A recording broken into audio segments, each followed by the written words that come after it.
This is coffee number 5. I'm your host, Lara Schmoisman. Hi, everyone. Welcome back to coffee number 5. Today, we're starting something new, something that I'm going to call it a solo. I get a lot of questions. I talk to people, I talk to my team, I talk to prospective clients, and also I talk to people in the industry, people like they offer services like me. Offering services is not always easy.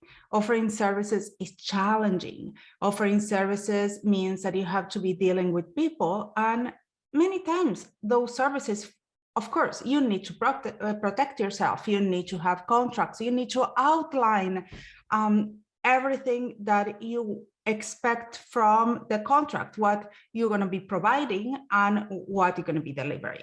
That should be always very clear. Also, I learned over the years that a few things. First of all, that communication is essential.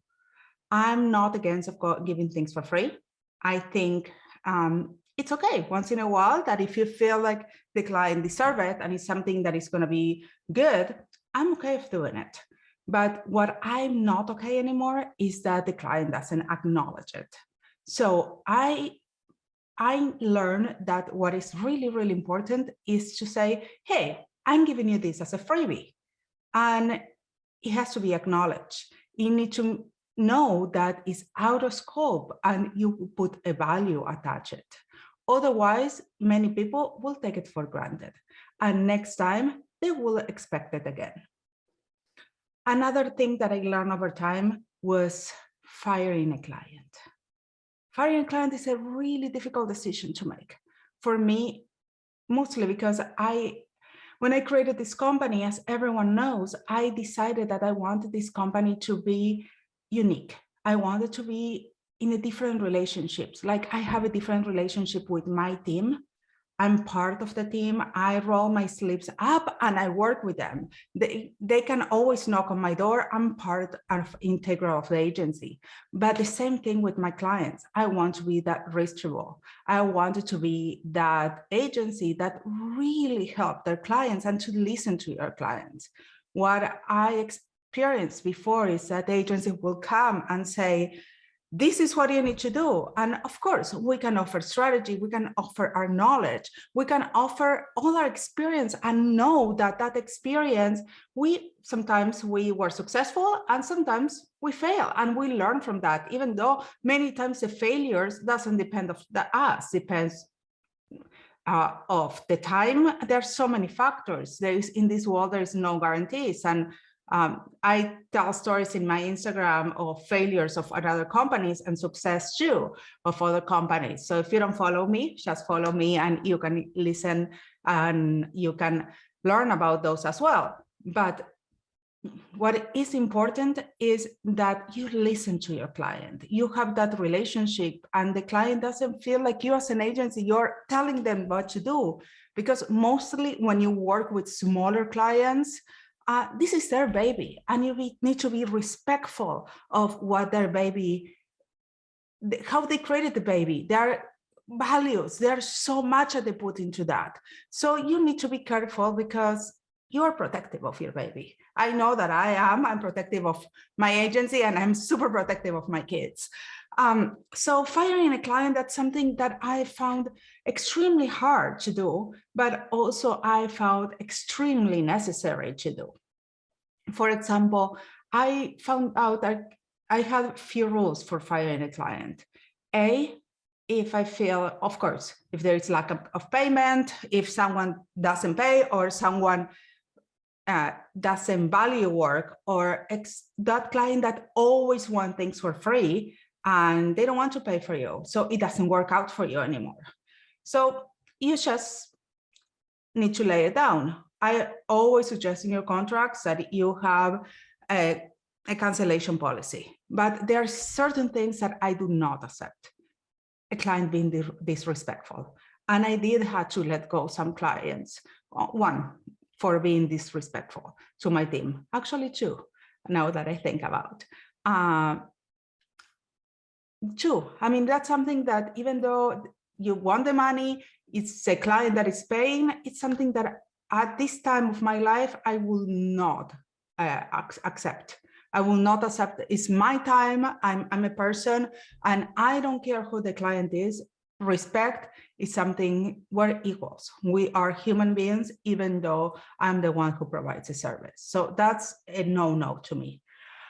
Another no-no is the client that always try to change things all the time. If at the end of the day, you end up spending so much time because after something is approved, and this is something that I'm super strict to have an approval process. Once something is approved, it's no change.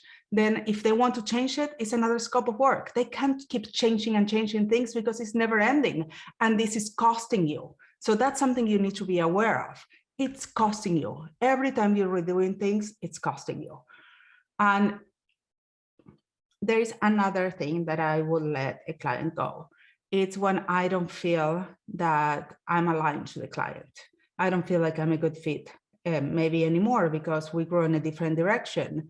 And to me, being honest and of course, it needs to be legal services, always something legal, legit, but sometimes you just don't align. You don't have those values. And I'm not going to say that they're wrong or they're right. I'm just saying I do not align with them. So I don't feel that I can service them because honestly, it's not a good fit. And sooner or later, it's going to be showing. So how do you do this? I mean, I know that it's super, super hard to go and decide, okay, I need to let go a client. And normally it's a process. It doesn't happen from one day to another. It's just the accumulation of things that happen over time and that you need to make sure that it's the right decision for you. For me, it takes me more than a while. It needs to take a lot from me to make that decision. And I give warnings. Warnings are really, really important because it's not fair for that client that when they say, oh, I'm not offering you service anymore, because you don't want to be that kind of business person. You want to be that business person that give warnings and say, listen, this is not working for me for this reason and this reason. I need you to make this change, or we need to accommodate, we need to have this discussion. Even though I might have this conversation, and I suggest that you always have conversation face to face, because it's not the same as an email, you always put it in writing. And then, so you can follow up on that email. It's never easy. It's never easy to make a decision like that. But after you do it, and after you make that decision, you're gonna feel good with yourself. Last thing, never leave a client hanging.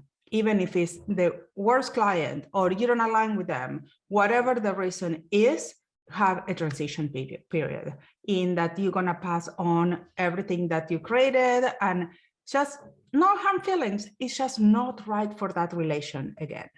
And one more thing I want to say before we finish this solo mini episode of Coffee Number 5 is that there is always room for renegotiation. There is always room to try to renegotiate relationships.